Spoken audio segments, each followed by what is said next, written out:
রাষ্ট্রীয় পরাধীনতা বড় পরাধীনতা নয়, সবচাইতে বড় পরাধীনতা হচ্ছে দ্বীনি পরাধীনতা। পৃথিবীর যে সমস্ত দেশে ইখওয়ানিরা প্রবেশ করেছে ওই সমস্ত দেশ থেকে নাবিদের দাওয়াতকে দাফন করে দিয়েছে, নাবিদের দাওয়াতকে জবাই করে ছেড়ে দিয়েছে, একদম ছেড়ে দিয়েছে। ইখওয়ানি চিন্তা নাবিদের দাওয়াতের প্রধান শত্রু। বিসমিল্লাহির রহমানির রহিম। আলহামদুলিল্লাহি রাব্বিল আলামিন, আর রহমানির রহিম, মালিকি ইয়াউমিদ্দিন, ওয়া বিহি নাস্তাঈন, ওয়া আশহাদু আল লা ইলাহা ইল্লাল্লাহু ওয়াহদাহু লা শারীকা লাহু, লাহুল মুলকু ওয়া লাহুল হামদু, ইহয়ী ওয়া ইউমীতু ওয়া হুয়া আলা কুল্লি শাইইন কাদির। ইলাহুল আউওয়ালিন ওয়াল আখিরিন, وأشهد أن محمدًا عبده ورسوله وصفيه وخليله، صلى الله عليه وعلى آله وأصحابه وبارك وسلم تسليمًا كثيرًا إلى يوم الدين. اللهم انفعنا بما علمتنا وعلمنا ما ينفعنا وزدنا علما. اللهم إنا نعوذ بك من علم لا ينفع، ومن قلب لا يخشع، ومن نفس لا تشبع، ومن دعوة لا يستجاب لها. اللهم آت نفوسنا تقواها وزكها أنت خير من زكاها، أنت ولينا ومولاها. يا حي يا قيوم برحمتك نستغيث، أصلح لنا شأننا كله ولا تكلنا إلى أنفسنا طرفة عين. سبحانك لا علم لنا إلا ما علمتنا إنك أنت العليم الحكيم.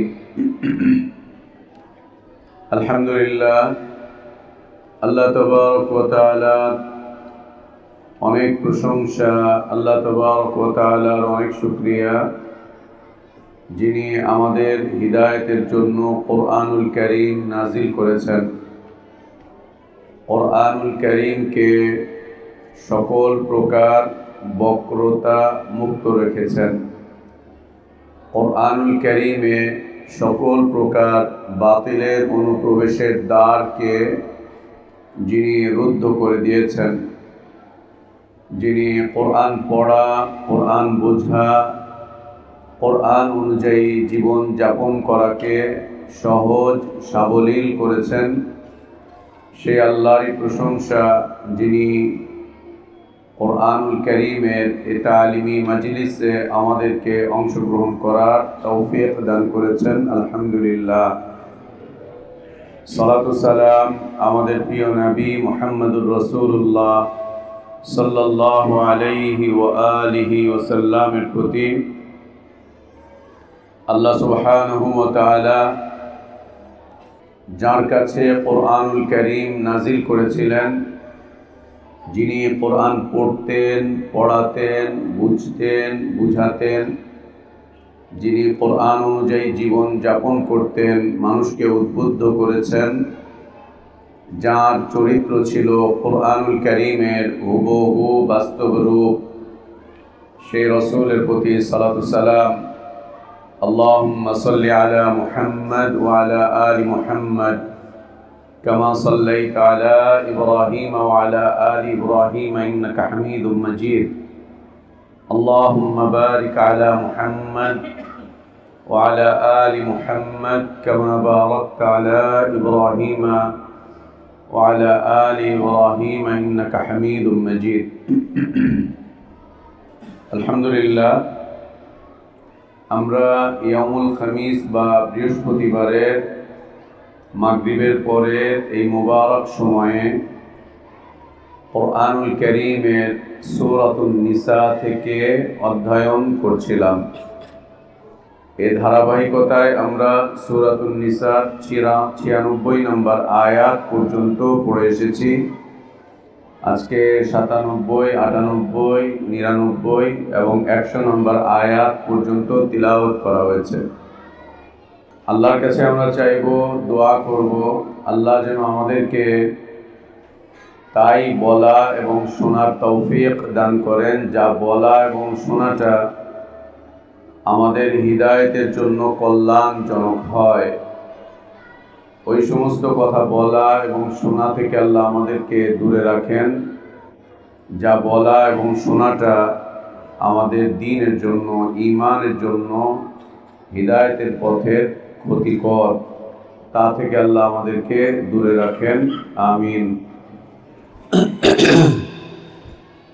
আজকের আলোচনা যে বিষয়টি দিয়ে শুরু, সেটি হচ্ছে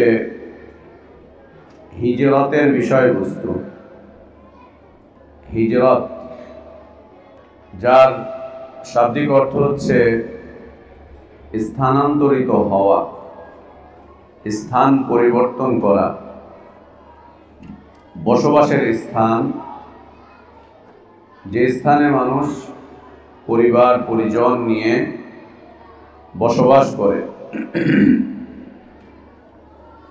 সেই জায়গাটা পরিবর্তন করে অন্যত্র স্থানান্তরিত হওয়া, একে শাব্দিক অর্থে বা পারিভাষিক অর্থে হিজরত বলে। শাব্দিক এবং পারিভাষিক অর্থে একে হিজরত বলে। শরঈ অর্থটা একদম ব্যতিক্রম, একেবারে ব্যতিক্রম শরঈ অর্থ। আল্লাহ সন্তুষ্টির উদ্দেশ্যে, আল্লাহকে রাজি খুশি করার উদ্দেশ্যে স্বাধীনভাবে আল্লাহর ইবাদত করার জন্য দারুল কুফর থেকে দারুল ইসলাম, অথবা দারুল ইসলাম নয় কিন্তু এমন এলাকা যেখানে আল্লাহর ইবাদতে কোনো বাধা নেই, সেই জায়গায় চলে যাওয়া, একে হিজরত বলে। আল্লাহর সন্তুষ্টির উদ্দেশ্যে, আল্লাহকে রাজি খুশি করার জন্য দারুল কুফর, যেখানে ইবাদতের স্বাধীনতা নেই, এমন এলাকা থেকে দারুল ইসলাম, অথবা এমন এলাকা যেখানে আল্লাহর ইবাদতের পূর্ণ স্বাধীনতা পাওয়া যায়, সেই জায়গায় বসতি স্থাপন করা, সেই জায়গায় চলে যাওয়া, একে হিজরত বলা হয়। দারুল কুফর থেকে হয় দারুল ইসলামে যাবে, আর যদি দারুল ইসলামে যাওয়ার কোনো সুযোগ না থাকে তাহলে এমন কোনো এলাকায় যাবে যেখানে আল্লাহর ইবাদতের স্বাধীনতা থাকে, পূর্ণ স্বাধীনতা, পূর্ণ স্বাধীনতা থাকে আল্লাহর ইবাদতের, সেখানে চলে যাওয়া, সেখানে স্থানান্তরিত হওয়া, সেখানে গিয়ে বসতি স্থাপন করা, বসত গড়া, একে হিজরত বলে শরঈ অর্থে। হিজরতের আয়াতগুলো সবগুলোকে একত্রিত করলে তিনটি বিষয় পাওয়া যায়। একটি হচ্ছে হিজরতের ফজিলত, হিজরতের ফজিলত, মর্যাদা। মুহাজিরিনদেরকে আল্লাহ তাবারক ওয়া তাআলা বিশেষ মর্যাদা দান করবেন, বিশেষ মর্যাদায় ভূষিত করবেন কিয়ামত পর্যন্ত। বিশেষ মর্যাদা পাবে, বিশেষ ফজিলত পাবে মুহাজিরিনগণ। এই বিশেষ মর্যাদা বা বিশেষ ফজিলত, এটি আল্লাহর পক্ষ থেকে হবে। দ্বিতীয়ত হচ্ছে হিজরতের কারণে আল্লাহ তাবারক ওয়া তাআলা মুসলিমদের জীবনে বারাকাতের দরজাগুলোকে খুলে দিবেন, হায়াতে বারাকাত আসতে থাকবে, দুনিয়ার এই জীবনে বারাকাত আসতে থাকবে, বারাকাতের দরজা আল্লাহ খুলে দিবেন, অনেক বারাকাত পাবে, অনেক বারাকাত পাবে। তৃতীয়ত হচ্ছে শক্তি সামর্থ্য সব থাকার পরেও যারা মাটির টানে, গোষ্ঠীর টানে অথবা অর্থবিত্তের টানে হিজরত না করে দারুল কুফরেই থেকে যায়, তাদের জন্য আল্লাহ তাবারক ওয়া তাআলার শাস্তির বিধান। মাটির টানে থেকে যায়, মাটির টান, এলাকার টান, মাতৃভূমির টানে, মাতৃভূমির মায়ায় মোহাব্বতে ও হিজরত করতে পারে না, অথবা পরিবার গোষ্ঠী এগুলোর মায়ায়, এগুলোর মোহাব্বতে হিজরত করতে পারে না। পরিবারের মোহাব্বত, গোষ্ঠীর মোহাব্বত, এই মোহাব্বতে হিজরত করতে পারে না। পরিবারের মোহাব্বতে, গোষ্ঠীর মোহাব্বতে হিজরত করতে পারে না। তৃতীয়ত হচ্ছে সম্পদের মোহাব্বত, ব্যবসা বাণিজ্য সব এখানে পড়ে আছে, এগুলো সব ফেলে দিয়ে চলে যাব, সম্পদের মোহাব্বত।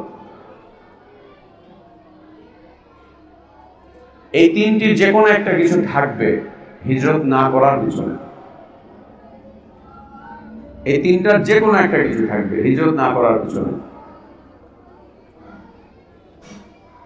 একটা কিছু থাকবে, তিনটার মধ্যে যে কোনোটা থাকবে অথবা তিনটাই থাকবে। একটা হচ্ছে মাটির টান, জাতীয়তা, এর টানে থেকে যাবে আমার বাড়ি, মাতৃভূমির টান, বাস্তবিকতা, সুবহানাল্লাহ, এটা টানে আর যেতেই পারে না। যেমন আমাদের দেশে বয়স্ক মুরব্বীরা যারা আছে, ছেলে সন্তান কেউ নেই, বুড়া বুড়ি গ্রামের মধ্যে পড়ে আছে, না রে এই ভিটা বাড়ি ছেড়া কই যাব, 14 পুরুষের ভিটা, ছেলেমেয়েরা কেউ নেই, স্বামীও মরে গেছে, বুড়ি একাই থাকে, কেউ নাই, ওই একাই ওখানে পড়ে থাকে। কি হয়েছে, জামাইয়ের বাড়ি, তোর বাপ আমার এখানে রেখে গেছে, এই জায়গা ছেড়ে যেতে পারবো না, একদম যেতে চায় না।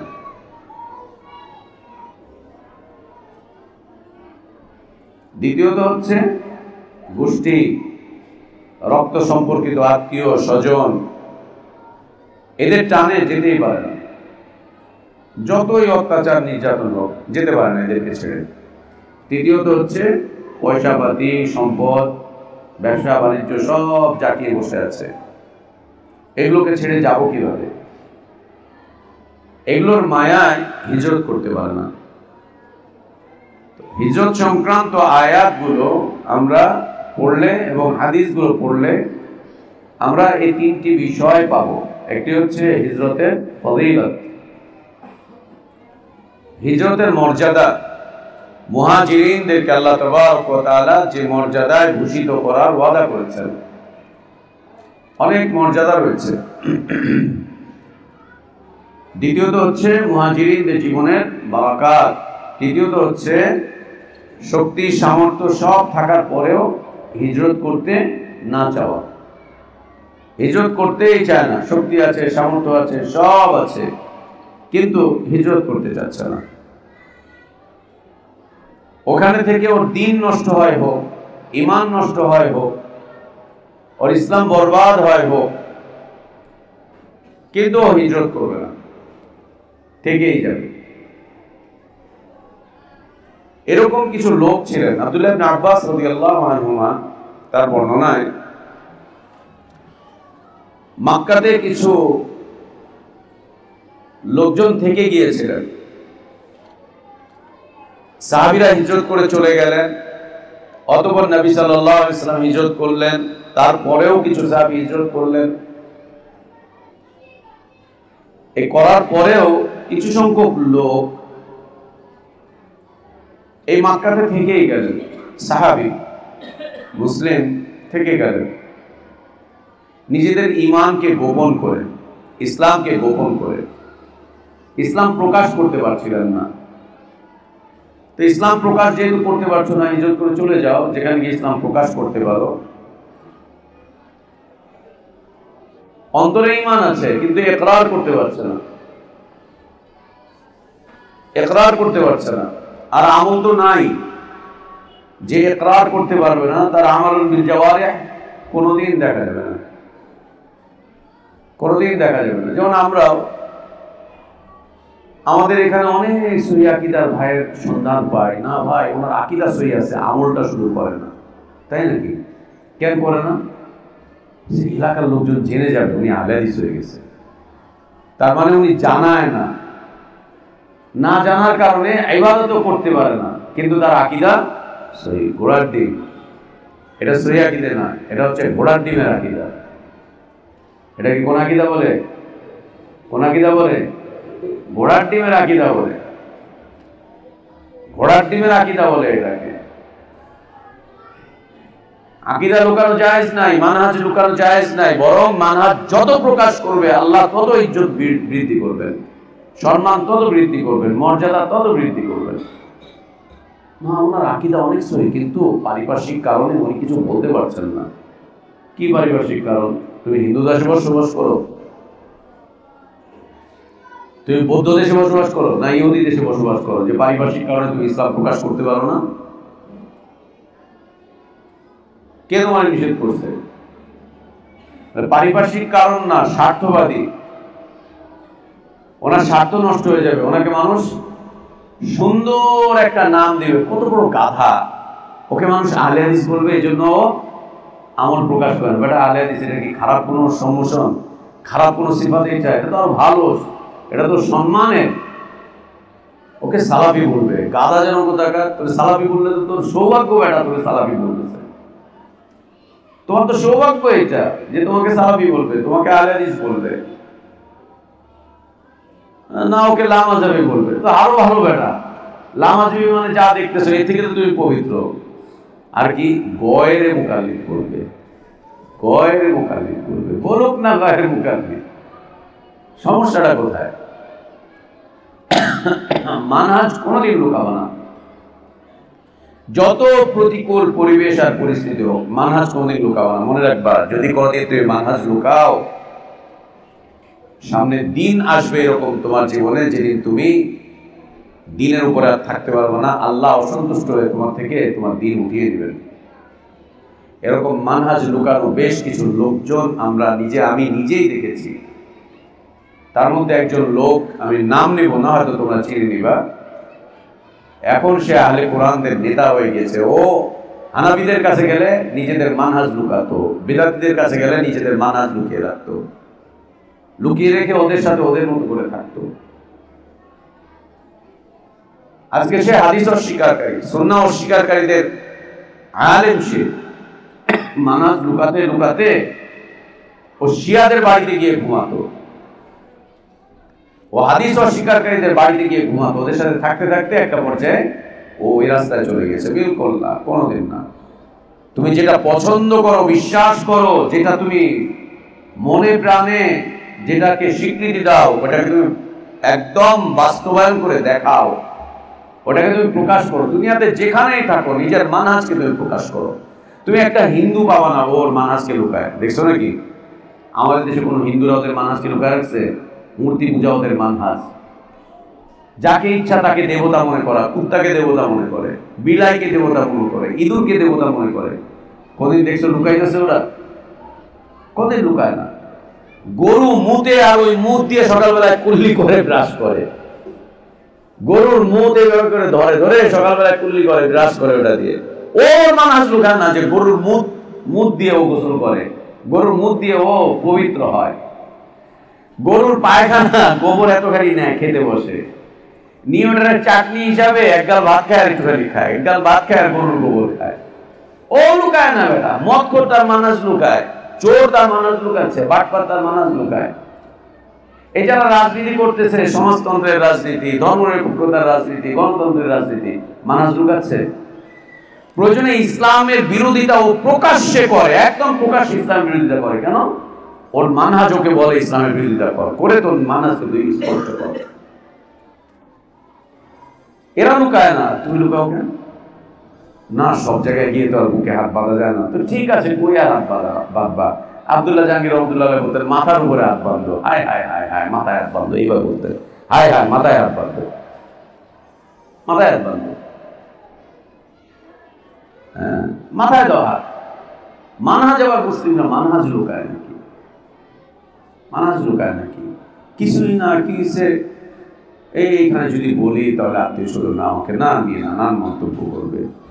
করলেই তো ভালো, সব বাড়বে, ইজ্জত বাড়বে, মর্যাদা বাড়বে, মানুষ জেনে নিবে তুমি কে।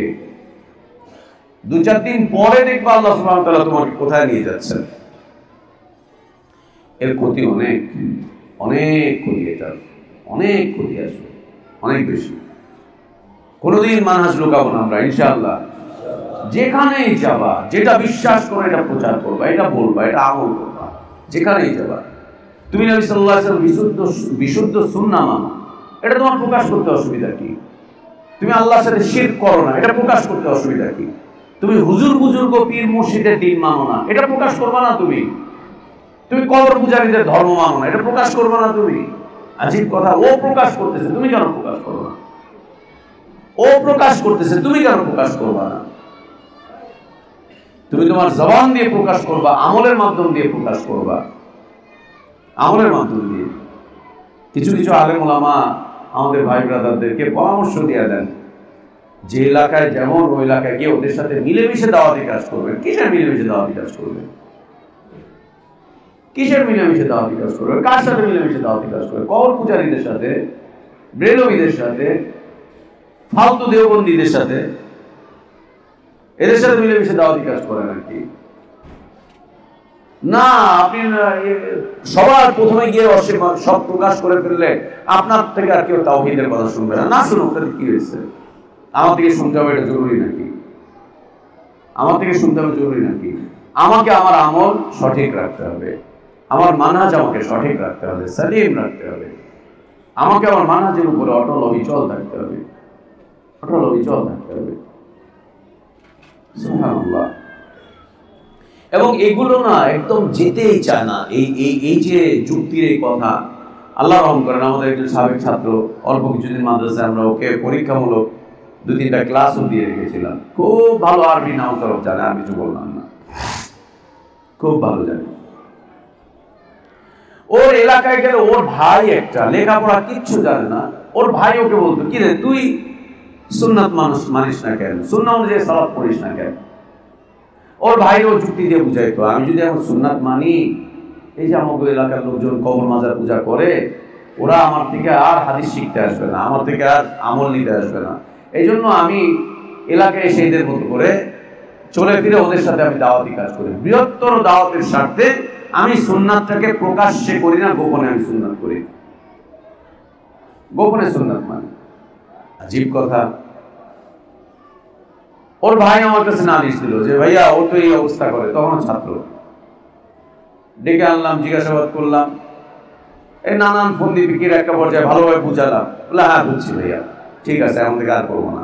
আবার ওই যে কিসের লেজ যেন লেজ আছে না, সোজা হয় না, কিসের যেন লেজ আছে না, সোজা হয় না, হ্যাঁ না বলি কিসের জন্য আছে না, সোজা হয় না, একটা কিছু সোজা হয় না। আবার ওই গ্রামে গিয়ে একই অবস্থা। কি রে বাবা আজীব। এইভাবে করে লোকে 4-5 বার ডেকে বুঝিয়ে সুঝিয়ে আমার সামনে এসে, না না আপনারটাই ঠিক ভাই, আপনারটাই, হ্যাঁ মানতে হবে, করতে হবে, মানতে হবে, করতে হবে। আজব কথাবার্তা। ওর ভাই একটা মাদ্রাসায় জীবনেও পড়া দেয় না, সেও বুঝে যে মানহাজ গোপন করা যায় না। আর ও লেখাপড়া করে ও বলে যে না, মানহাজ গোপন না করলে দাওয়াতি কাজ হয় না, দাওয়াতি কাজ করা যায় না, ওদের সাথে মিলেমিশে ওদের মতো করে করতে হবে, ওদের মতো করে চলতে হবে। এদের যুক্তি কি? তাহলে কবর পূজারীদেরকে দাওয়াত দিতে হলে কবর পূজারীর সাথে গিয়ে আগে কবর পূজা করতে হবে। হিন্দুদেরকে দাওয়াত দিতে গেলে আগে ওদের সাথে গিয়ে পয়তা পড়তে হবে, ওদের মতো ওই যে গা খালি গা করে একটা লেংটি পরে ওদের মতো করে ওইভাবে করে ধুতি পরে ঘুরতে হবে। বেশ কিছুদিন ওগুলো করে তারপরে গিয়ে ওদেরকে বলতে হবে, বাবা মূর্তি পূজা ঠিক না, দেখ আমি আর তোর মূর্তি পূজা করি, তুইও করিস, দেখ পূজা সুজা দেখ, আসলে ঠিক না, তারপরে নিয়ে আসবে, তাই তারপরে করবে। আজব কথাবার্তা। এগুলো কোনোদিন মুস্তাকিম হয় না, এগুলো কোনোদিন সঠিক হয় না। বুঝতে পারছেন ভাই? এগুলো কোনোদিন সঠিক হয় না, কোনোদিন এগুলো সঠিক হয় না। এর যুক্তির উপরেই থেকে যায়, ওর যুক্তিটা ওর কাছে ভালো লাগে। কি বৃহত্তর স্বার্থ! আল্লাহ বলছেন আতা'মুরুনা আন-নাসা বিল বিররি ওয়া তানসাউনা আনফুসাকুম ওয়া আনতুম তাতলুনাল কিতাব। আল্লাহর কিতাব পড়ো, সাথে বুখারী মুসলিমও পড়ো। ওয়া আনতুম তাতলুনাল কিতাব আফালা তা'কিলুন। বুঝো না যে মানহাজ লুকানো যায় না? বুঝো না যে মানহাজ লুকানো যায় না? আজব সুবহানাল্লাহ। তো মক্কাতে কিছু সংখ্যক লোক থেকে গিয়েছিলেন, যারা হিজরত করে যেতে পারলেন না, গেলেন না, থেকেই গেলেন এখানে। থেকে গিয়ে তারা যে ঈমান প্রকাশ করতে পারছেন তাও না, আমল করতে পারছেন তাও না, অন্তরের ভিতরেই রয়ে গেল, অন্তরের ভিতরে রয়ে গেল। এখন তারা যা করে তাদের সাথে সাথে ওইখানে জীবন যাপন করার জন্য তাই তো করতে হয়। একটা পর্যায়ে এরকম কিছু লোক বদরের যুদ্ধে আল্লাহ রাসূল সাল্লাল্লাহু আলাইহি ওয়াসাল্লামের বিরুদ্ধে মুশরিকিনদের পক্ষ হয়ে লড়াই করতেও চলে আসলো। আল্লাহু আকবার, লড়াই করতেও চলে আসলো। বাস্তবতা এটা।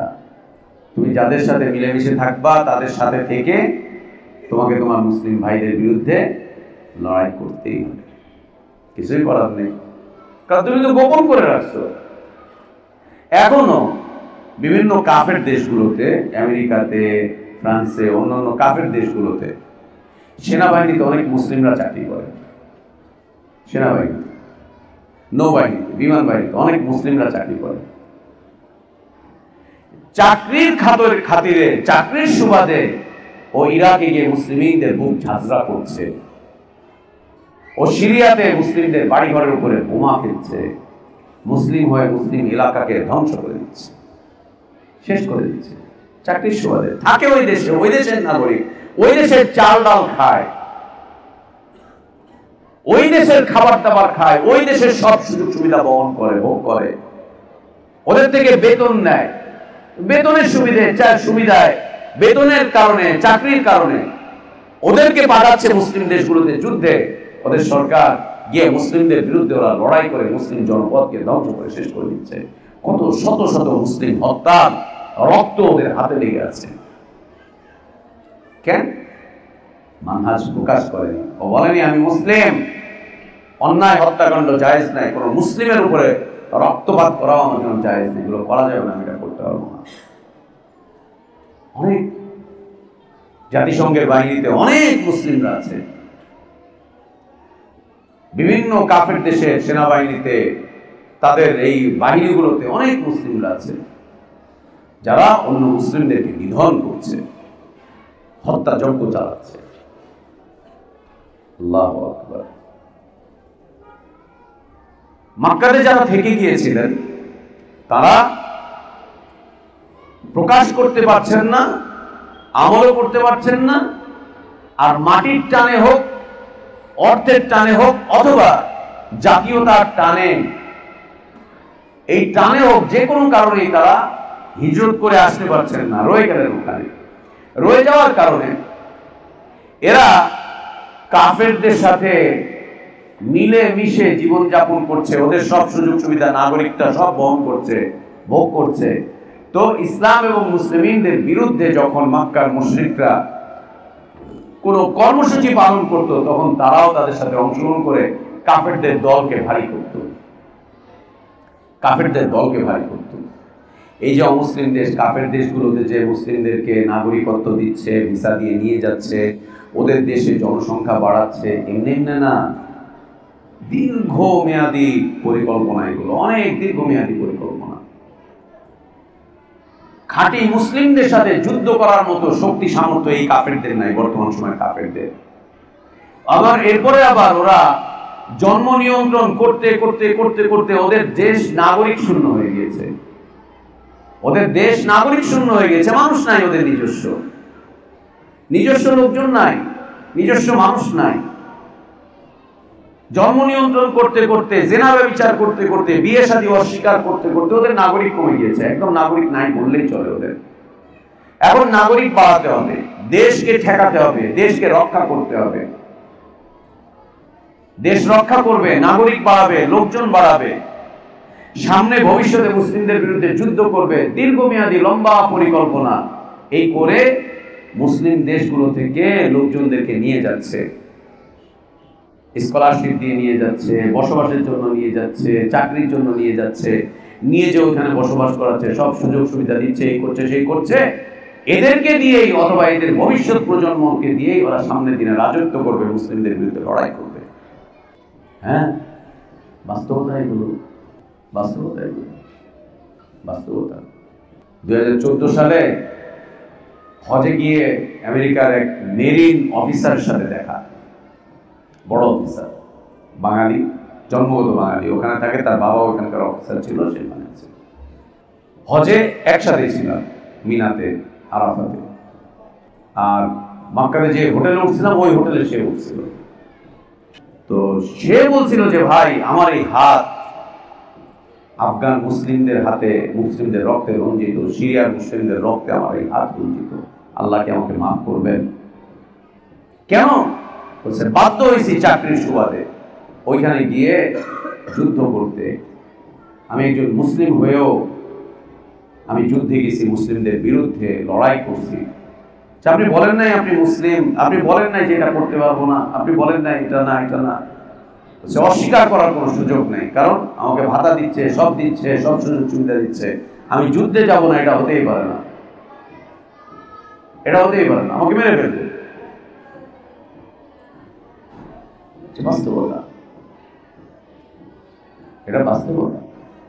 ওরা ওদের সেনাবাহিনীতে মুসলিমদেরকে নিচ্ছে,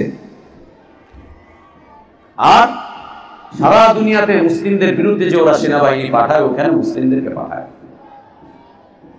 এদেরকে পাঠাচ্ছে, এদেরকে নিয়ে যুদ্ধ করাচ্ছে। সুবহানাল্লাহ। মক্কা থেকে যারা হিজরত না করে থেকে গেলেন, তারা মক্কার মুশরিকদের সাথে বিভিন্ন কর্মসূচিতে অংশগ্রহণ করে এদের দল ভারী করত, তারা দল ভারী করত। কখনো কখনো তারা লড়াইয়ের ময়দানে চলেও এসেছে, অথবা লড়াইয়ের ময়দানে যখন চলে এসেছে, মুসলিমরা তো আর জানে না যে ওইটা আমার মুসলিম ভাই, ওটা দেখছে কাফেরদের সাথে আছে, এইখান থেকে তীর তরবারি ছুড়ে মেরেছে, তো মুসলিমদের তীর তরবারির আঘাতে ওই মানহাজ গোপনকারী মুসলিম মৃত্যুবরণ করেছে, মৃত্যুবরণ করে ফেলেছে। শত্রুপক্ষের লোক তুমি মরেই যাবে। এমন অবস্থায় আল্লাহ তাবারক ওয়া তাআলা এই আয়াতে কারীমা নাযিল করলেন, ইন্নাল্লাযীনা তাওয়াফফাহুমুল মালায়েকাতু যালিমি আনফুসিহিম ক্বালু ফীমা কুনতুম ক্বালু কুন্না মুস্তাদআফিনা ফিল আরদ। ইন্নাল্লাযীনা তাওয়াফফাহুমুল মালায়েকাতু যালিমি আনফুসিহিম, মালাকুল মাউত যখন ওই সমস্ত গুনাহগার ব্যক্তিদের রূহ কবজ করতে আসেন, যারা নিজেরা নিজেদের উপরে জুলুম করেছে, অন্যায় করেছে, অত্যাচার করেছে। এইখানে জুলুম, অন্যায়, অত্যাচার দিয়ে শিরকও বোঝানো হয়নি, কুফরিও বোঝানো হয় নাই, অথবা মানুষ হত্যা করা বোঝানো হয় নাই, সাধারণ কোনো কাবিরা গুনাহ বোঝানো হয় নাই। এখানে বোঝানো হয়েছে যারা হিজরতকে পরিত্যাগ করে কাফের দেশে রয়ে গিয়েছে, হিজরতকে পরিত্যাগ করে যারা কাফের দেশে রয়ে গিয়েছে। আল্লাহ হিজরতের আদেশ করেছেন, সাহাবীরা হিজরত করছেন, আল্লাহ নবী সাল্লাল্লাহু আলাইহি ওয়াসাল্লাম স্বয়ং তিনি হিজরত করে চলে যাচ্ছেন, আর এনারা হিজরত না করে এখানে রয়ে গিয়েছেন, তারা থেকে গিয়েছেন এখানে। কেন? ওই যে তিনটা কারণ মনে থাকবে তো, ওই তিনটা কারণ আমাদের মধ্যে আছে না নাই? অভাব নাই আমাদের, অভাব নাই আমাদের, অভাব নেই এগুলো। এই জন্য আমরা যখন মাদ্রাসা ছুটি দেই, বন্ধ দেই, অথবা কেউ যখন মাদ্রাসা থেকে বিদায় নেয়, চলে যায়, যেমন কালকে আসিফ চলে গেল, পরশুদিন যাওয়ার সময় বারবার বলছিলাম, দিন মানতে কষ্ট হলে চলে আসবি, ফেরত আসবি। যদি দেখিস দিন মানতে পারছিস না, কষ্ট হচ্ছে, ঝামেলা হচ্ছে, ওকেও বলছে, ওর বউকেও বলছে, সাথে সাথে চলে আসবি। তোর যেন দিন বিনষ্ট না হয়, আমল যেন বিনষ্ট না হয়, আদর্শ যেন নষ্ট না হয়। পয়সা জীবনে অনেক কামাতে পারবি, পরেও কামাই করতে পারবি, কিন্তু একবার যদি ঈমান আখলাক নষ্ট হয়ে যায়, তাহলে আর ঈমান আখলাক ফেরত পাবি না। চলে আসবি। এটা সবার প্রতি আমাদের বলা থাকে, সবার প্রতি নসিহত থাকে। তোমরাও যখন বাড়িতে যাও তখন বলে দিই, খবরদার, যদি দেখো কষ্ট হচ্ছে সাথে সাথে চলে আসবা, থাকার দরকার নেই, বাড়িতে চলে আসো। কার প্রতি ভালোবাসা, কোন আদর্শকে পছন্দ করো, এর বহিঃপ্রকাশ করতে হবে, যারা এই কাজগুলো করেছেন, এই অন্যায়টুকু যারা করেছেন, হিজরত করেননি, হিজরতের আদেশ পাওয়ার পরেও যারা হিজরত করা থেকে বিরত থেকেছেন, হিজরত করতে পারেননি, হিজরত করেননি, কোনো কারণ নেই, এগুলো একটাও, এই ওজোর আপত্তিগুলো একটাও শরঈ ওজোর আপত্তি না। শরীয়ত এগুলোকে ওজোর হিসাবে নেয় না, শরীয়ত এগুলোকে দুর্বলতা হিসাবে নেয় না।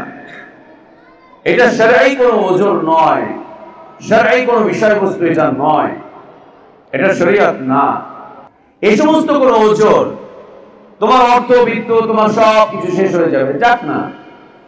কত সাহাবীর তো অর্থবিত্ত শেষ হয়ে গিয়েছে, কত সাহাবীর তো শেষ হয়ে গিয়েছে, তোমারটা শেষ হলে কি হয়েছে?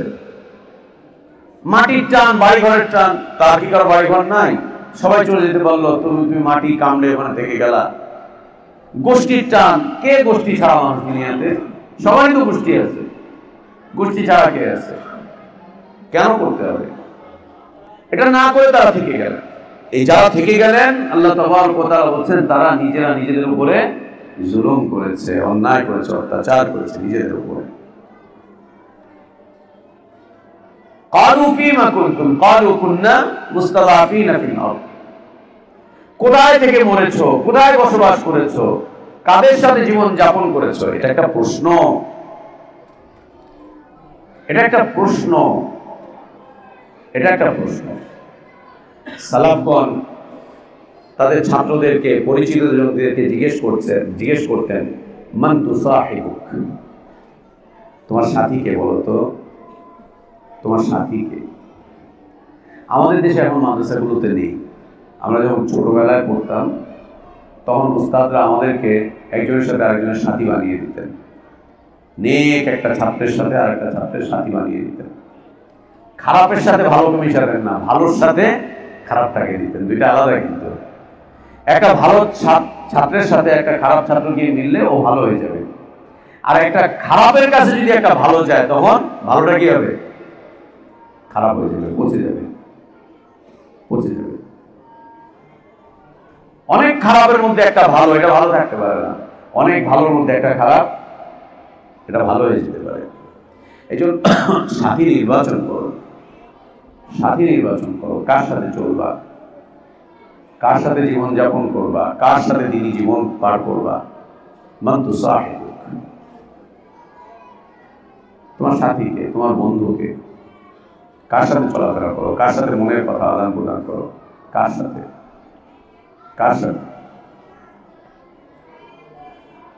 ক্বালু ফীমা কুনতুম ক্বালু কুননা মুস্তাদাফিনা ফিল আরদ।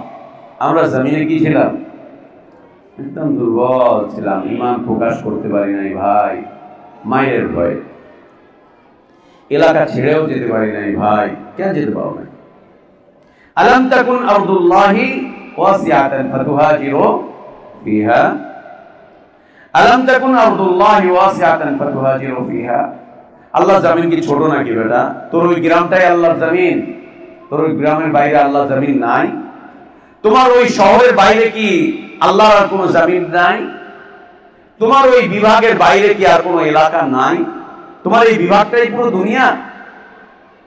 পুরো দুনিয়া কি তোমার ওই বিভাগ? পুরো দুনিয়া কি তোমার ওই শহর? তোমার ওই শহরের বাইরে, তোমার ওই এলাকার বাইরে, তোমার ওই বিভাগের বাইরে আল্লাহর জমিন নাই নাকি? জমিন এতটুকুই, ছোটই, এত ছোট জমিন। আলাম তাকুন আরদুল্লাহি ওয়াসিআতান ফাতুহাজিরু ফিহা। আল্লাহর জমিন কি প্রশস্ত ছিল না, অনেক বড় ছিল না, যেখানে তুমি হিজরত করতে পারতে?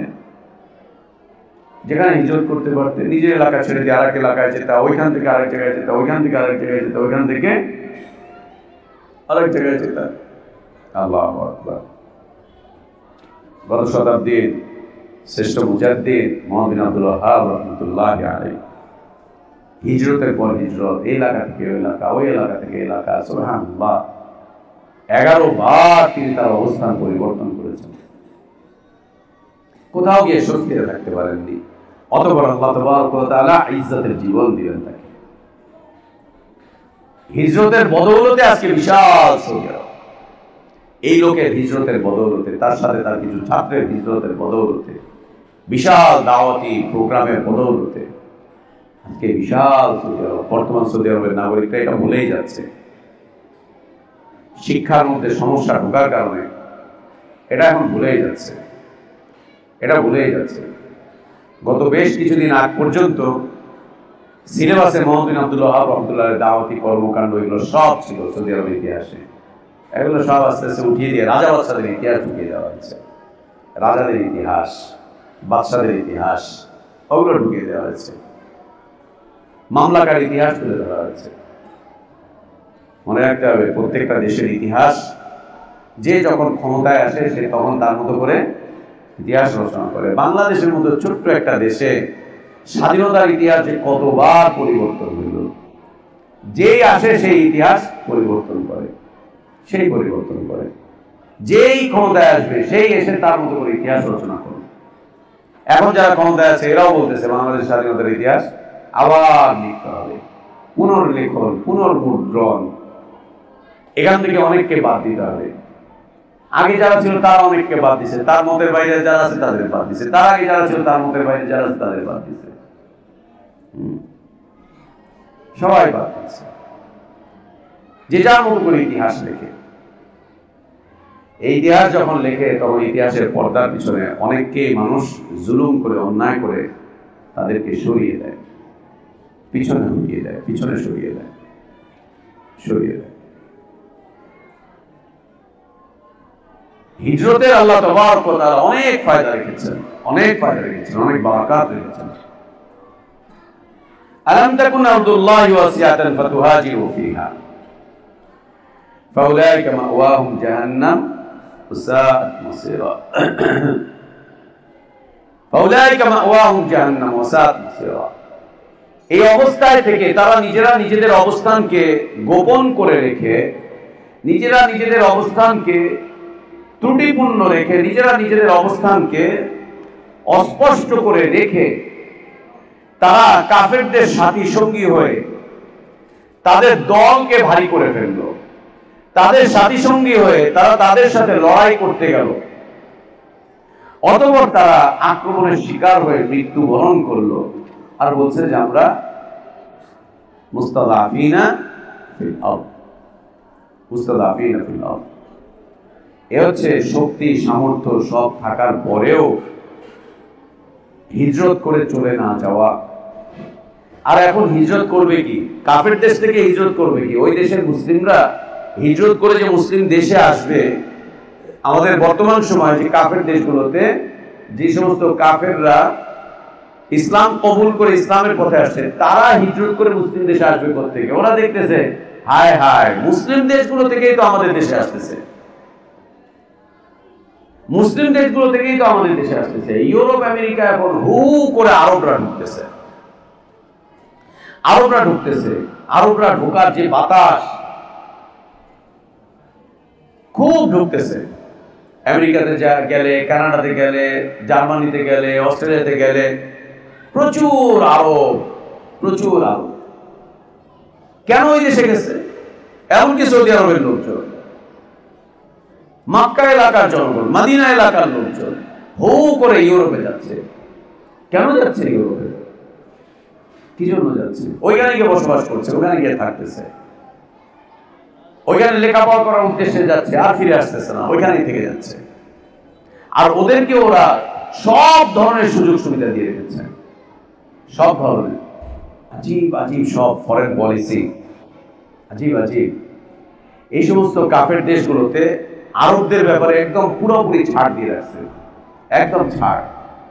আরবরা আসলে ওদের কোনো ইনকোয়ারি নাই, কোনো কিছুই নাই, কোনো শর্ত শরায়ত নাই, খালি ভিসার অ্যাপ্লিকেশন করে তার সাথে সাথে ভিসা দিয়ে দেয়। ওদের টিকেটের দামও কমায় রাখছে। আর ঠিক আরব দেশগুলোতে একই অবস্থা করেছে। কাফের দেশগুলোর নাগরিকদের ব্যাপারে একদম সুযোগ সুবিধা সব দিয়ে রাখছে, সব দিয়ে রাখছে, যত ধরনের সুযোগ সুবিধা আছে সব দিয়ে রাখছে। শুধু অ্যাপ্লিকেশন করতে দেরি হয় ভিসার জন্য। আমরা মনে করো সৌদি আরবে ভিসার অ্যাপ্লিকেশন করলাম, যাব, ঘুরতে যাব, ভিজিট ভিসায় যাব, এই যাব, সেই যাব, 14টা ফর্দ দিয়ে রাখছে। এই থাকতে হবে, হ্যান থাকতে হবে, ত্যান থাকতে হবে, অনেক কিছু। আমরা একটা পাসপোর্ট দিলাম আমাদের ভিসার জন্য, আর ঠিক পাশাপাশি কোন ইউরোপের নাগরিক একটা পাসপোর্ট দিল, ওদেরকে কিচ্ছু না, শুধু পাসপোর্টটা দেখে ওদেরকে সিল মেরে দেয়। আমাদেরকে 1 মাসের ভিসা দিলে ওদেরকে 1 বছরের ভিসা দেয়, 1 বছরের ভিসা দিয়েছে। কি আজীব আজীব সব পররাষ্ট্রনীতি, ফরেন পলিসি। এরাও কাফেরদেরকে সুযোগ দিয়ে রাখছে, কাফেররাও ওদেরকে সুযোগ দিয়ে রাখছে। এর বিপরীতে মুসলিম দেশগুলোর মুসলিম জনসাধারণদের ভিসার ব্যাপারে খুব কঠিন শক্ত নিয়ন্ত্রণ করে রাখছে, খুব কঠিন করে রাখছে। আজীব আজীব সব। এতে কি হবে? ফাউলাইকা মাওয়াহুম জাহান্নাম সাআত মাসীরা। আযাব। কাফের দেশ থেকে নমুসলিমরা হিজরত করে মুসলিম দেশে আসবে কিভাবে? ওরা দেখছে যে ওদের দেশে হু হু করে মুসলিমরা সব ঢুকতেছে, হু করে মুসলিমরা ঢুকতেছে ওদের দেশে। কাজের কথা বলে, লেখাপড়ার কথা বলে, ওখানে বসবাসের কথা বলে, হ্যান বলে, ত্যান বলে, সব হু করে ঢুকতেছে, সব হু করে ঢুকতেছে।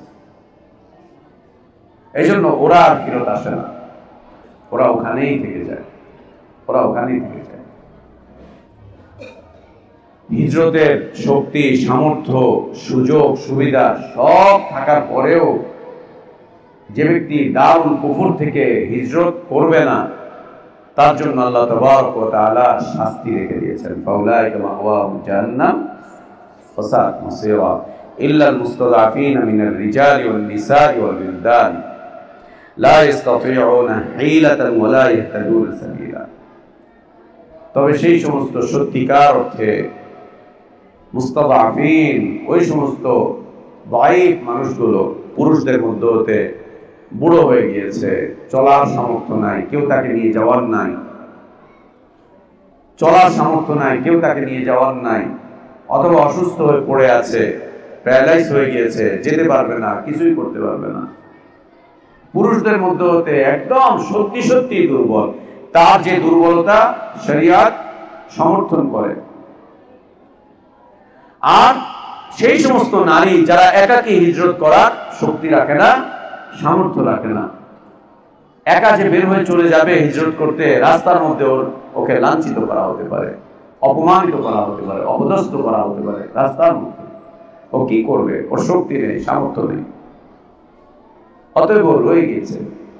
অথবা সেই সমস্ত শিশু বাচ্চারা, ওয়াল বিলদান, সেই সমস্ত শিশু ছোট ছোট বাচ্চারা যাদের যাওয়ার কোনো ক্ষমতা নেই, বুড়ো বুড়ো পুরুষগুলো, মহিলাগুলো, অথবা শিশু বাচ্চারা, যারা এই কাজটা করতে পারে না এবং যাদের হিজরত করে যাওয়ার মতো কোনো সুযোগ সুবিধা কোনো কিছুই নেই, কিন্তু তাদের হৃদয়ে প্রচন্ড রকম ইচ্ছে থাকে যে না, সুযোগ পেলেই চলে যাব, সুযোগ পেলেই চলে যাব, সুযোগের অপেক্ষায় থাকে, কখন বেরোতে পারবে, কখন যেতে পারবে। যদি সুযোগ পেয়ে যায় তখন তারা চলে যাবে, তখন তারা চলে যাবে। এদের বিষয়টাকে আল্লাহ তাবারক ওয়া তাআলা আলাদা করে রেখেছেন, একদম আলাদা করে রেখেছেন। সত্যি সত্যি যারা দুর্বল, সত্যি যাদের কোনো শক্তি সামর্থ্য নেই, সত্যি যারা যেতে পারছেন না, কিন্তু তাদের খুব ইচ্ছে, প্রবল ইচ্ছা যে তারা সুযোগ পেলেই চলে যাবে, সুযোগ পেলেই চলে যাবে, কিন্তু যাওয়ার মতো কোনো সুযোগ সুবিধা কোনো কিছুই তাদের সামনে এখন বাকি নেই, খোলা নেই। এদেরকে আল্লাহ তাবারক ওয়া তাআলা ক্ষমা করবেন, এদেরকে আল্লাহ তাবারক ওয়া তাআলা শাস্তির আওতা মুক্ত রাখবেন। এরা শাস্তি থেকে বাইরে থাকবে, এরা শাস্তি থেকে বাইরে থাকবে। এছাড়া বাদ বাকি সবাইকে আল্লাহ তাবারক ওয়া তাআলা শাস্তি দিবেন। এরকম বেশ কিছু সাহাবী রয়ে গিয়েছিলেন যারা মক্কা বিজয়ের পরে তাদের ইসলামকে তারা প্রকাশ করেছিলেন, ইসলামকে তারা প্রকাশ করেছিলেন। কিছুই করার ছিল না তাদের, কিচ্ছু করার ছিল না। যেহেতু কিছুই করার ছিল না, আল্লাহ তাবারক ওয়া তাআলা তিনি জানেন তাদের হালাত, ইন্নাল্লাহ আলিমুন বিযাতিস সুদূর। আল্লাহ তাবারক ওয়া তাআলা বলেন ফাউলাইকা আসাল্লাহু আন ইয়াফু আনহুম ওয়া কানা আল্লাহু আফুওয়ান গফুরা। এই সমস্ত দুর্বল মানুষগুলো যাদের যাওয়ার কোনো সুযোগ নেই, সামর্থ্য নেই, কোনোভাবেই যারা বেরোতে পারছিলেন না, আশা করা যায় আল্লাহ তাবারক ওয়া তাআলা তাদেরকে ক্ষমা করে দিবেন, আল্লাহ তাদেরকে মাফ করে দিবেন। ওমান ইউহাজির ফি সাবিলিল্লাহি ইয়াজিদ ফিল আরদি মুরাগামান কাসীরান ওয়া সাআ। হিজরতের ফজিলত আমরা বলছিলাম, হিজরত সংক্রান্ত আয়াত এবং হাদিসগুলো থেকে আমরা 3 ধরনের বিধান জানতে পারি। একটি হচ্ছে হিজরতের ফজিলত, দ্বিতীয়ত হচ্ছে হিজরতের বারাকাত। হিজরতের ফজিলত হচ্ছে আল্লাহ সুবহানাহু ওয়া তাআলা তিনি বলছেন ইন্নাল্লাযীনা আমানু ওয়াল্লাযীনা হাজারু ওয়া জাহাদু ফি সাবিলিল্লাহ উলাইকা ইয়ারজুনা রাহমাতাল্লাহ আল্লাহু গফুরুর রহিম। ইন্নাল্লাযীনা আমানু ওয়াল্লাযীনা হাজারু ওয়া জাহাদু ফি সাবিলিল্লাহ উলাইকা ইয়ারজুনা রাহমাতাল্লাহ আল্লাহু গফুরুর রহিম। এরা আল্লাহ তাবারক ওয়া তাআলার রহমত প্রাপ্ত হবে, আল্লাহ তাদেরকে রহমত করবেন, তাদের জীবনের সব দিক থেকে আল্লাহ তাবারক ওয়া তাআলা রহমত দিয়ে ভরিয়ে দিবেন। এরা আল্লাহর রহমত প্রাপ্ত, আল্লাহর রহমত প্রাপ্ত এরা। এটি হচ্ছে ফজিলত যে আল্লাহর রহমত প্রাপ্ত তারা। আল্লাহ তাদেরকে ক্ষমা করবেন, তাদের উপরে দয়া করবেন, তাদের উপরে আল্লাহ তাবারক ওয়া তাআলা রহমত করবেন। আল্লাহ তাবারক ওয়া তাআলা এর ফজিলত সম্পর্কে আরো বলছেন আল্লাযীনা আমানু ওয়া হাজারু ওয়া জাহাদু ফি সাবিলিল্লাহি বিআমওয়ালিহিম ওয়া আনফুসিহিম আ'যামু দারাজাতান ইনদাল্লাহ। এই মুহাজিরিনদের জন্য আল্লাহর কাছে বিশেষ মর্যাদা রয়েছে। আ'যামু দারাজাতান ইনদাল্লাহ, আল্লাহর কাছে তাদের বিশেষ মহা মর্যাদা রয়েছে। বিশেষ মর্যাদায় আল্লাহ তাবারক ওয়া তাআলা তাদেরকে ভূষিত করবেন, বিশেষ মর্যাদা পাবে। এবং এই বিশেষ মর্যাদাটা হবে হচ্ছে মহান মর্যাদা, অনেক বড়, অনেক বড় মর্যাদাপূর্ণ জীবন তাদেরকে আল্লাহ দান করবেন। এবং এই মর্যাদাটা হবে আল্লাহর কাছে। পৃথিবীর মানুষ তাকে মর্যাদা দিতেও পারে, নাও দিতে পারে। মানুষ তাকে বোকা বলবে, দেখো কি করতেছে, দেখো কি করতেছে। আমাদের কিছু ভাইরা ইউরোপ ছেড়ে দিয়ে দেশে চলে এসেছেন, ওরা আত্মীয় স্বজন ওদেরকে গালিগালাজ করে। সন্তানদেরকে কেন ইউরোপের কাগজ করে দিচ্ছেন না? পুরা গোষ্ঠী সহ তাকে গাধা, গরু বলো সব বলতেছে। তোর মতো একটা গাধা হয় নাকি? এই সুযোগ ছাড়ে নাকি? তুই থাকবি না, থাকবি না, বউ বাচ্চার কাগজগুলা কইরা দে, ওরা অন্তত থাক, ওরা অন্তত থাক। এই সুযোগ কেউ ছাড়ে? 30 লাখ টাকা দিয়ে মানুষ চাইতে পারে না, আর তুই ফ্রি কাগজ এটা তুই ছিঁড়া ফেলাইলি, নষ্ট করে ফেলাইলি। যাকে গাধা বলছে সে, তাকে জিজ্ঞেস করলে বোঝা যাবে সে কত বড় গাধা আর সে কত বড় মর্যাদাবান ব্যক্তি। আ'যামু দারাজাতান ইনদাল্লাহ। মানুষ তাকে গাধা বলবে, মানুষ তাকে মূর্খ বলবে, মানুষ তাকে বোকা বলবে, মানুষ তাকে আজে বাজে কথাবার্তা বলবে। তুই না থাকস, না থাকস, পোলাপাইন গুলা রেখা যা, তুই না থাকস, না থাকস, পোলাপাইনের কাগজপত্র গুলা কইরা দিয়া যা, ওরা করুক। আর তুই এত বড় ইসলাম বুঝোস, আর কেউ ইসলাম বুঝে না। এদেশে কোনো স্কলার নাই, আলেম নাই, এদেশে কোনো এই নাই সেই নাই, এদেশে মুসলমানরা থাকে না। আবার আরো যুক্তি, জামাতি যুক্তি। জামাতি যুক্তি বুঝো? জামাত ইসলামের যুক্তি, ইখওয়ানি যুক্তি। এইভাবে করে যদি এই দেশে মুসলিমরা এসে বসবাস করে, তারা যদি এসে এইভাবে করে বসবাস করে, এইভাবে করে যদি তারা তাদের সংখ্যাকে বৃদ্ধি করে, বৃদ্ধি করতে করতে একটা পর্যায়ে হঠাৎ করে আমরা দেখবো আমেরিকা ইসলামী হুকুমত হয়ে গেছে। আমেরিকাতে খেলাফত প্রতিষ্ঠা হয়েছে, খেলাফতের পতাকা পথ পথ করে লড়ছে আমেরিকায়। কিভাবে লড়ছে? পথ পথ পথ পথ করে লড়ছে খেলাফতের পতাকা, পথ পথ করে লড়ছে খেলাফতের পতাকা। কোথায়? আমেরিকাতে। সুবহানাল্লাহ। এবং তারা যুক্তিও দেখায়, যেই বিশাল যে শক্তি নিয়ে ইসলামের দাওয়াত আজ কাফের দেশে অগ্রসর হচ্ছে, এইভাবে যদি আর 10-12 বছর চলতে পারে তাহলে দেখা যাবে যে একটা বড় অবস্থান হয়ে যাবে। তারপরে আবার সামনে প্রত্যেকটা নির্বাচনে মুসলিমরা অংশগ্রহণ করতেছে, যেই পরিমাণ তারা ভোট পাচ্ছে, যদিও বা তারা জিততে পারছে না, যদিও বা তারা পার্লামেন্টে পদ পাচ্ছে না, কিন্তু দেখা যাচ্ছে যে তারা 27% ভোট পাইছে। গতবার পাইছিল 17, এইবার পাইছে 27। তাহলে এইভাবে করে বাড়লে আগামী 50 বছর পরে দেখবেন পুরা ইউরোপ ইসলামী খেলাফতের আওতায় চলে আসছে। যুক্তি কত সুন্দর, যুক্তি কত সুন্দর। এর বিপরীতে আবার সুন্দর কিছু শুমারি আছে। তোমরা দেখতে পাচ্ছ যে ইউরোপ জুড়ে, কাফের দেশ জুড়ে ইসলামের দাওয়াত বেগবান হচ্ছে, মানুষ মুসলিম হচ্ছে, ইসলাম কবুল করছে, এটা দেখতে পাচ্ছ। প্রতিদিন কত শত মানুষ ইসলাম থেকে বের হয়ে কাফের হয়ে যাচ্ছে, এটা দেখো না? মুসলিম দেশ থেকে যারাই ওইখানে যাচ্ছে, ওই বেটা হয়তো বা ভালো থাকতেছে, তার সন্তানগুলো সব অন্য ধর্মে দীক্ষিত হয়ে যাচ্ছে, তার স্ত্রী অন্য ধর্মে দীক্ষিত হচ্ছে, তার সন্তান অন্য ধর্মে দীক্ষিত হচ্ছে, তারা সব বরবাদ হয়ে যাচ্ছে। এগুলোর কেউ কোনো জরিপ টাইনে দেয় না, এগুলোর জরিপ কেউ দেয় না। কতজন ঢুকতেছে এটা যেহেতু তুমি সুমারি করে বের করতেছো, কতজন বের হচ্ছে এটা তুমি বের করো না কেন? বের হচ্ছে কয়জন, এটাও তো তোমার দেখা উচিত। এটা দেখতে গিয়ে দেখা গেছে ঢোকা আর বের হওয়া এই দুইয়ের মধ্যে পার্থক্য 80% চাইতে বেশি। 20 জন যদি ঢুকে তো 80 জন বের হয়ে যাচ্ছে ইসলাম থেকে। তাহলে সংখ্যায় কোনটা বেশি হচ্ছে? কুফরির সংখ্যা বাড়তেছে, কুফরির সংখ্যা বাড়তেছে। সুবহানাল্লাহ। এর মধ্যে আবার কিছু যুক্তি, কই আমাদের ইবাদতে কোনো বাধা নাই। বাংলাদেশে কত বাধা, এই হুজুররা বাধা দেয়, ওই হুজুররা বাধা দেয়, এই মসজিদে এটা বলা যায় না, ওই মসজিদে ওইটা বলা যায় না। আমাদের দেখেন, বিশ্বাস করেন, কোনো বাধা নাই, কোনো বাধা নাই। আমরা সব করি, কোনো বাধা নাই। আসলে তো বাধা নাই। আপনার সবকিছু স্বাধীনতা দিয়ে আপনার 5টা বাচ্চাকে ওরা খ্রিস্টান ধর্মে দীক্ষিত করতেছে। আপনাকে স্বাধীনতা দিয়েছে, আপনি স্বাধীন, আপনি স্বাধীনতা ভোগ করতেছেন। আপনার 5টা বাচ্চা ওদের খ্রিস্টান স্কুলে পড়তেছে, সব কয়টা বাচ্চার ভিতরে মগজের ভিতরে ঢুকে দিচ্ছে। একটাকে বাধা দিব না, 10টাকে বের করে নিয়ে আসবো। একটাকে ছেড়ে দিব, তুই স্বাধীন।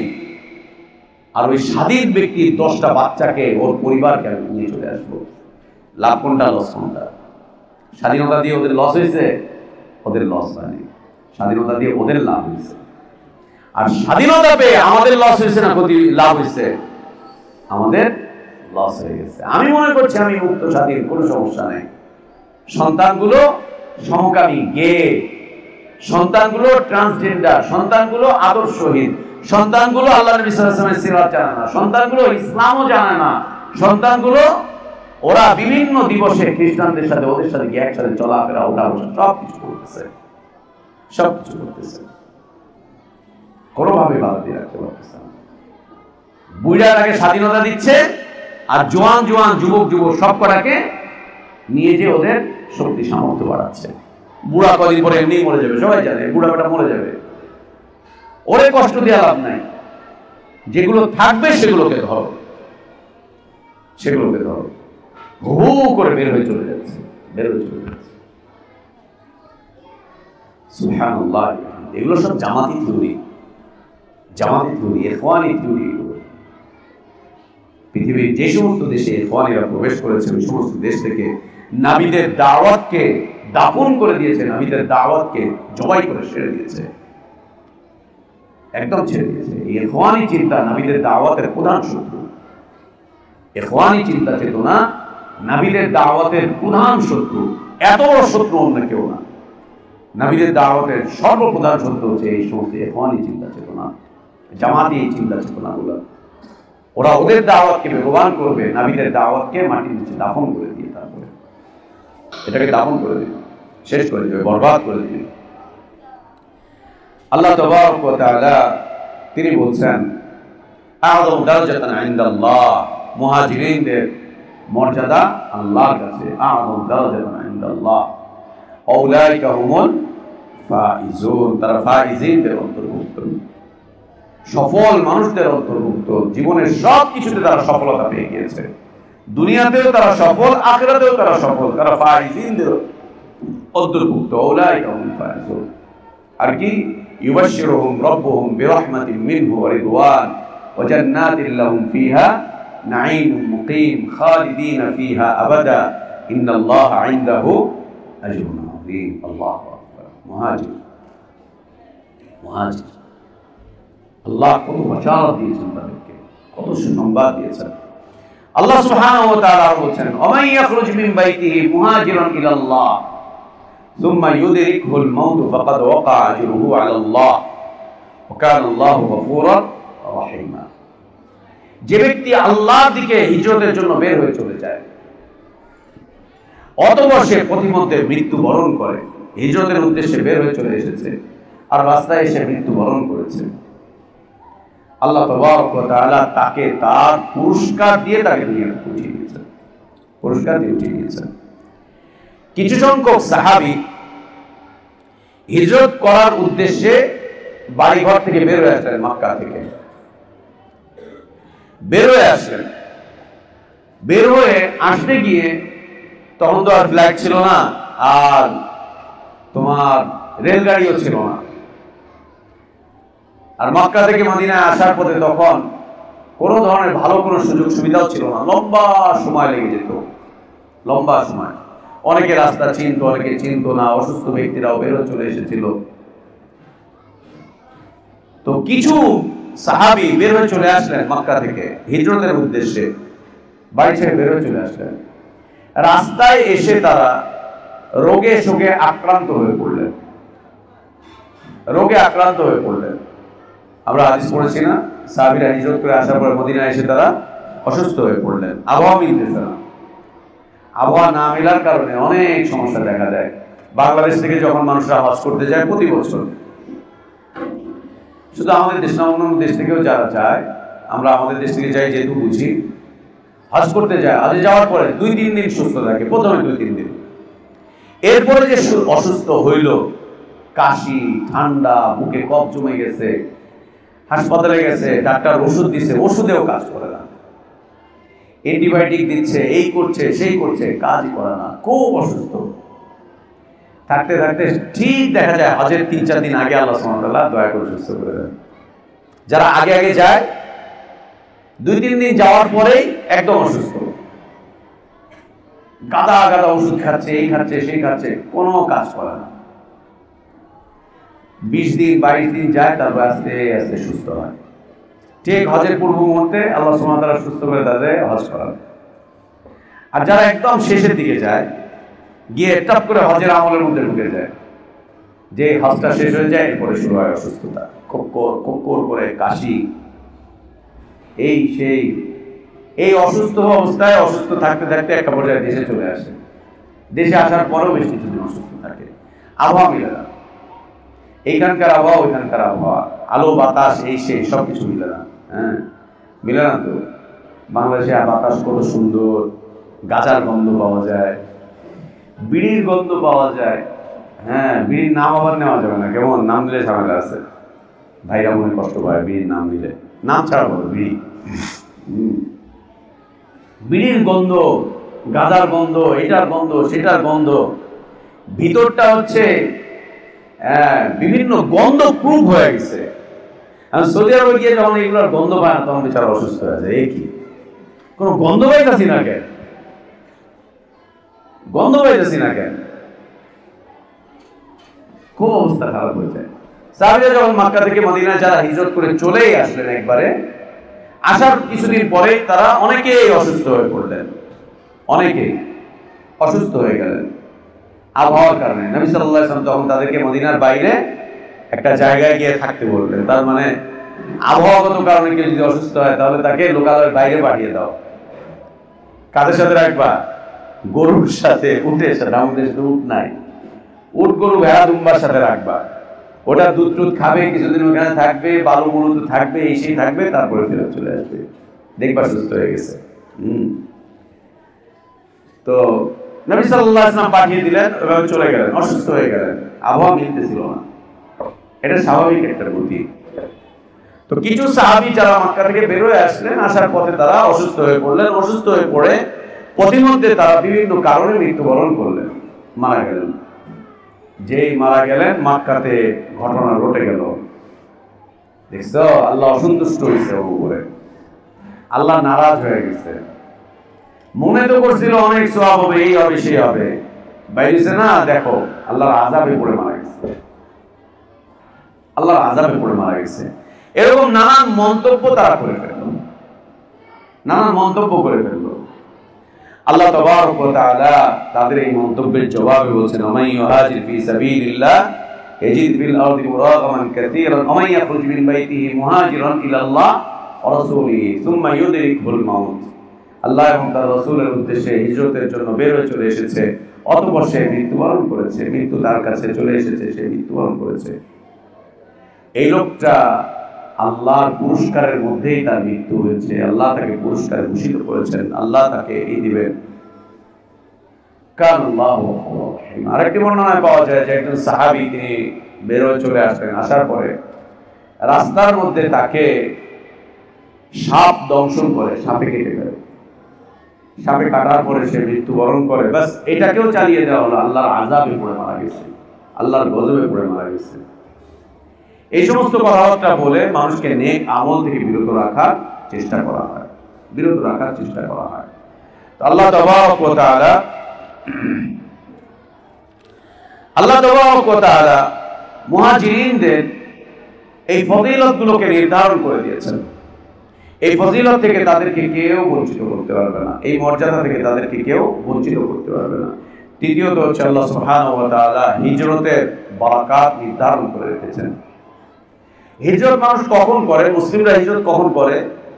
যখন তার কাছে যেই এলাকায় আছে এই এলাকাটা যখন তার কাছে একদম ছোট হয়ে যায়। পৃথিবীতে সবচাইতে বড় পরাধীনতা কি? সবচাইতে বড় পরাধীনতা হচ্ছে নিজের আদর্শকে তুলে ধরতে না পারা, নিজের চিন্তাকে তুলে ধরতে না পারা, চেতনাকে তুলে ধরতে না পারা, নিজের নীতির কথা বলতে না পারা। তুমি যা বিশ্বাস করো সেটা তুমি প্রকাশ করতে পারছো না, যে বিশ্বাস করো সেটা দাবি তুমি পুরো করতে পারছো না। আমি আল্লাহকে বিশ্বাস করে আল্লাহর ইবাদত দাসত্ব করতে পারছি না, এটা হচ্ছে সবচেয়ে বড় পরাধীনতা। রাষ্ট্রীয় পরাধীনতা বড় পরাধীনতা নয়, সবচেয়ে বড় পরাধীনতা হচ্ছে দ্বীনি পরাধীনতা। এমন অবস্থায় জীবন যাপন করা যেখানে থেকে নিজের দ্বীনকে প্রকাশ করা যায় না, নিজের দ্বীনকে মানা যায় না, নিজের দ্বীনের উপরে অটল অবিচল থাকা যায় না, এটা হচ্ছে সবচেয়ে বড় পরাধীনতা, এটা হচ্ছে সবচেয়ে বড় পরাধীনতা। আমার টাকা আমি খরচ করতে পারতেছি না, এটাকে পরাধীনতা বলে না। আমার ভাষায় আমি কথা বলতে পারতেছি না, এটাকে পরাধীনতা বলে না। ভাষা তো আল্লাহরই সৃষ্টি, তুমি তোমার ভাষাকে চেঞ্জ করে ফেলো না, সমস্যা কোথায়? সমস্যা কোথায়? কোথায় সমস্যা? সুবহানাল্লাহ। একটা সময় আমরা শুনি 52 আন্দোলন হয়েছিল, পাকিস্তান আমাদের উপরে উর্দু ভাষা চাপিয়ে দিতে চেয়েছিল, তাই তখন আন্দোলন হলো, ভাষা সংগ্রাম হলো, কিছু লোকজন মৃত্যুবরণ করলো, অতঃপর ভাষার স্বাধীনতা আসলো। ঠিক আছে, পাকিস্তান উর্দু ভাষা চাপিয়ে দিয়েছিল, তোমরা নিতে পারো না, এই পারো না, সেই পারো নাই। আজ ইংরেজি ভাষা কেন চাপিয়ে দেওয়া হলো? অফিসে, আদালতে, সরকারি কাগজপত্রে, সবকিছুতে নিজের মাতৃভাষা আজকে উপেক্ষিত আমাদের দেশে। বাংলা যে আমাদের ভাষা, আজকে আমরা বাংলা ভাষা উপেক্ষিত। স্কুলে কলেজে বাংলা ভাষায় পোলাপান কথাও বলতে পারে না, স্যারেরা বাংলা ভাষায় লেকচারও দেয় না, বাংলা ভাষা নিয়ে তেমন কোনো কিছুই নাই। অফিসে, আদালতে, সবগুলো জায়গায়, সব প্রোগ্রামে ইংরেজি ইংরেজি ইংরেজি ইংরেজি। ইংরেজিকে কেন এই রাষ্ট্রীয় কার্যকলাপে এত বেশি চাপিয়ে দেওয়া হলো? আন্দোলন করো, এখন করো, বয়কট করো ইংরেজিকে। যেভাবে জাপান ইংরেজি বয়কট করেছে, চায়না যেভাবে ইংরেজি বয়কট করেছে, অন্যান্য অনেক রাষ্ট্র যেভাবে ইংরেজিকে বয়কট করেছে, তোমরাও করো, নিজের মাতৃভাষার উপরে থাকো। উর্দুকেই শুধু বয়কট করলা কেন? উর্দুকে বয়কট করতে গিয়ে এখন আরবিটাও উপেক্ষিত হয়েছে আমাদের দেশে। আগে স্কুলে কলেজে আরবি ভাষা ছিল, আরবি ভাষা পড়া হতো। পাকিস্তান আমলে নাউসরফ স্কুলে পড়ানো হতো, স্কুলে নাউসরফ পড়তো। আমার বাপে পড়ছে স্কুলে, নাউসরফ পড়ছে আমার বাপ। আগের মুরব্বীদেরকে খোঁজ খবর নিয়ে দেখো, স্কুলে আরবি ভাষা পড়তো, গ্রামার পড়তো, ব্যাকরণ পড়তো, এগুলো সব পড়তো।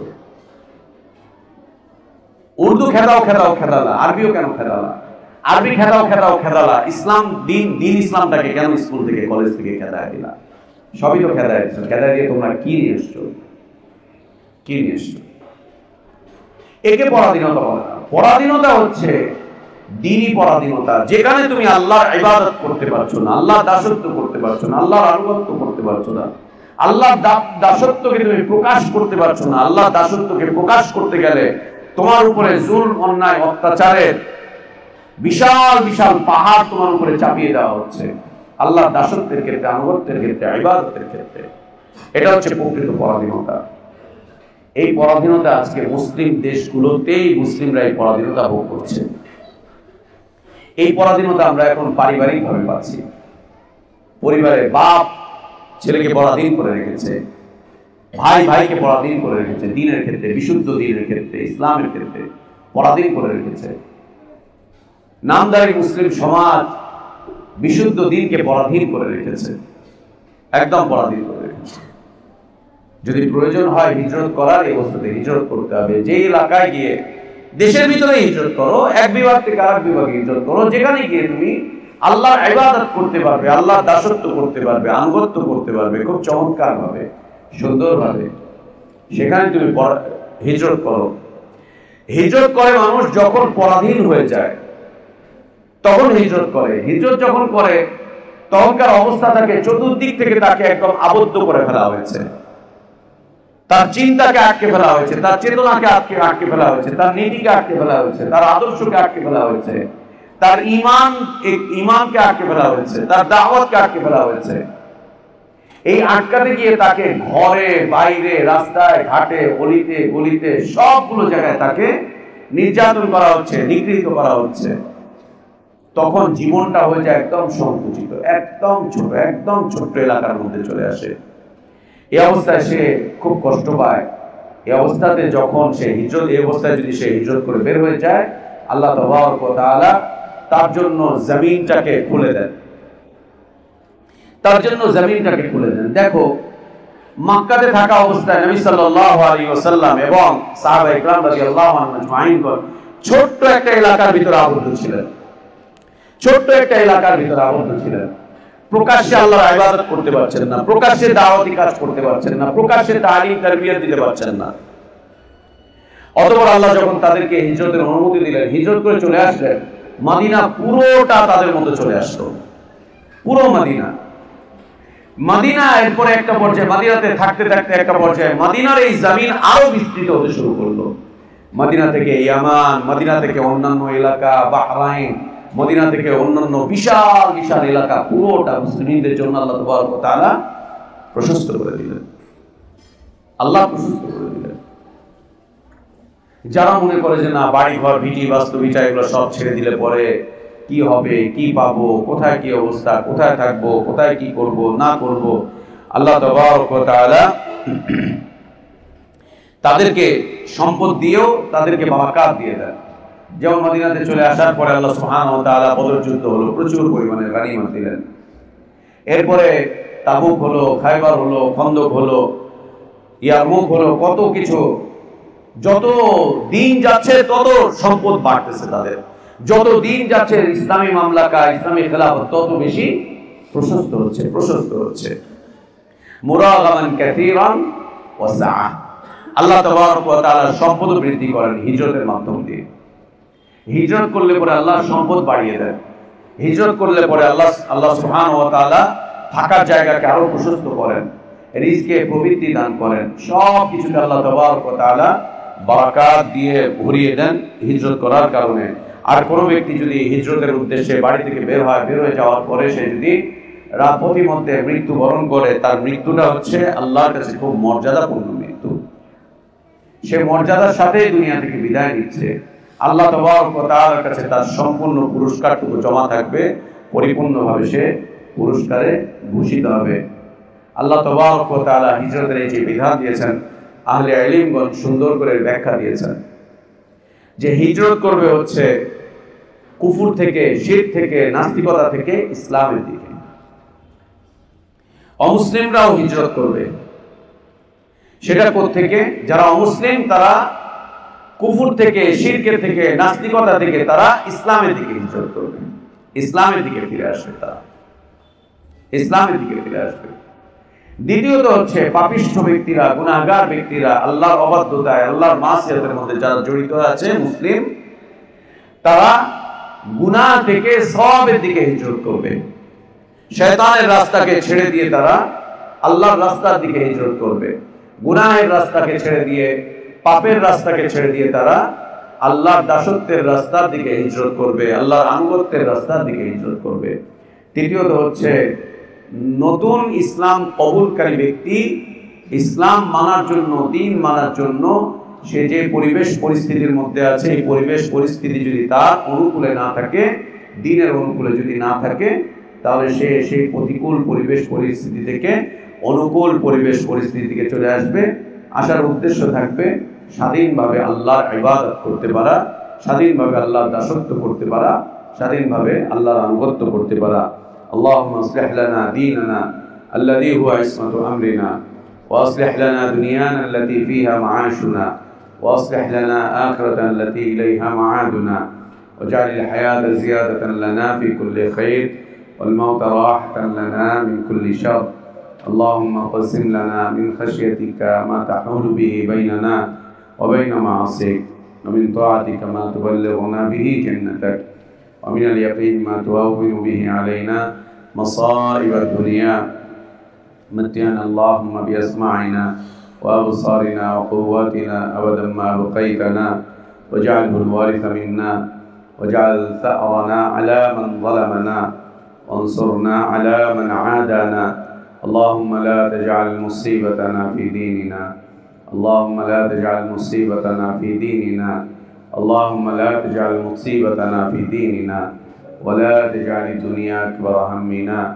ولا مبلغ علمنا ولا إلى النار مصيرنا اللهم لا تسلط علينا بذنوبنا من لا يخافك فينا ولا يرحمنا اللهم إنا عبيدك بنو عبدك بنو إمائك ناصينا بيدك ماض فينا حكمك عدل فينا قضاؤك نسألك بكل اسم هو لك سميت به نفسك أو أنزلته في كتابك أو علمته أحدا من خلقك أو استأثرت به في علم الغيب عندك أن تجعل القرآن العظيم ربيع قلوبنا ونور صدورنا وجلاء أحزاننا وذهاب همومنا وغمومنا برحمتك يا أرحم الراحمين وصلى الله وسلم وبارك على نبينا محمد وعلى آله وأصحابه أجمعين سبحانك اللهم وبحمدك أشهد أن لا إله إلا أنت أستغفرك وأتوب إليك